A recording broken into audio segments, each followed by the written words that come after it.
Okay, guys, by request, this is the 2055 port.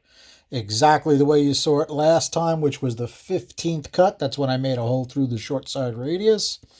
And it was a loser. Well, the only thing that's different is it's a brand new 2055 Manley without a back cut. As far as our liquid, it looks pretty good from the chamber all the way around. Let's take a look at the bore. It does look like it's got a lot more on the left side than it had. Not quite as drippy. Some splatters and some splatters all the way over.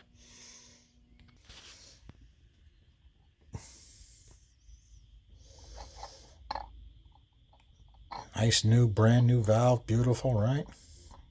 Does not look quite as wide as we have been seeing, I think. How's it look in the bowl? I don't think it's quite as wide, and it doesn't quite go to the roof. I do think it moved over just a teeny bit in this center part right here. I don't remember it being over that much there. I also see some splatter action here that we're not used to seeing. Okay, it doesn't look bad. Looking right down its throat. It looks fairly decent as far as going up into the chamber. Not bad. These flows and so forth that were taken all had the bolt in for a change. I actually remembered. Okay, so we're going to be doing our 15th cut through the short side radius. It's these numbers in reference to these pluses and minuses in reference to that. So, how'd we do? Did it like no back cut? Now, what usually happens to me is I usually get a little more flow at the very, very low lift without a back cut, and then down in the mid-range, and then usually better on top. This time is a little bit different. We only got a touch better at the very bottom. Minus, minus, minus, minus, minus until, no, that's a mine. It's 600. 600 is a plus. Okay. Minus equals at the very top, 295.5, which isn't a bad number considering what it is. I probably should have taken it a little bit higher in the lift range, but I didn't. That was a mistake. In any case, because here I took it higher and it went 298.2. Then again, it is a different valve. The length may have been different. In any case, our two pluses are not great, but we took a hit on quite a few of these. I mean, that's 12. 12 at 200. Okay. Wow. Quite a bit. Right here, it starts catching up. These are very close. These are all very close. But right in this area right here, it takes a beating. Okay. Take a look at our swirl. Swirl curve is quite a bit different. It's basically dead, dead, dead, dead, dead until it starts to lose it on the short side. And then it'll crank up. But even at that, we've only got two pluses on our swirl curve. If we're going to run a 600 plus lift cam, 222.6, it's all right. It's fine. Okay. Our air speeds are in reference to these air speeds here. Minus, minus, plus. It gained at the floor. The roof died. Big difference on the roof. Why? It's exiting the valve differently. Okay. Roof. Remember, our roof took a big shot up here as far as speeds. Well, it got a huge knock back. And as far as our short side, plus, minus, minus. It's a more unhappy port. All right. More of a difference top to bottom. Both of these are down. And they're fairly even across here, but not as even as this.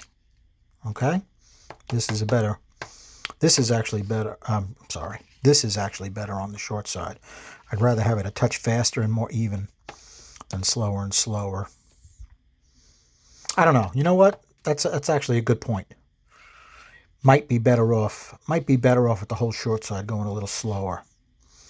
If the short side's going slower, that means the rest of the valve is releasing the air better. Now this is taken at 600 lift, so it's doing pretty good, right? It's 279.6, and here we're at 277.2.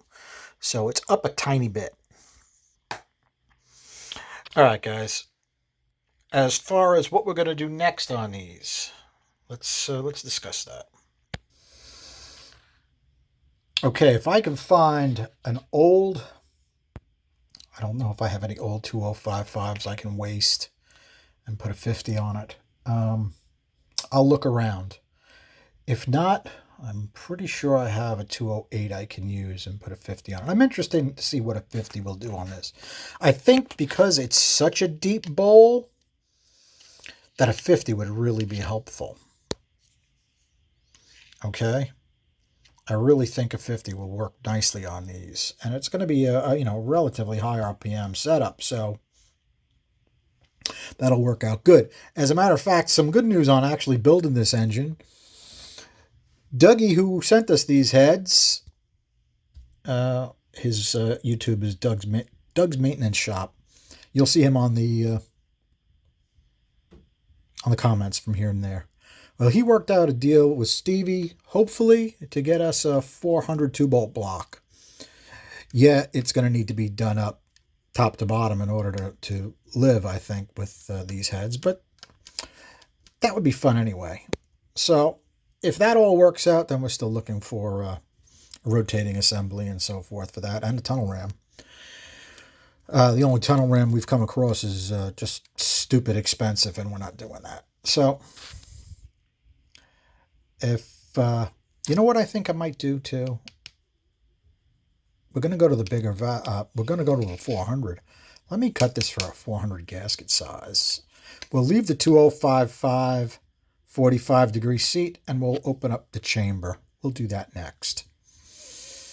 All right, guys, I think that's where we're going to head with this. And I'm interested in your input, as I agree with some of the comments. We might be better off sticking with a 1.55 exhaust and jamming a 208 in there, depending upon how the rest of the bowls sonic out. I do have 3 heads. It's possible to get lucky. I mean, hell, I know I'm due. And if it wasn't for bad luck, guess what? That's all right. Things will get better. I'm hoping. In any case, I think I'm going to open up that chamber to 400 gasket, and we'll see where we are. All right, guys. Thanks for hanging out, and have a good night.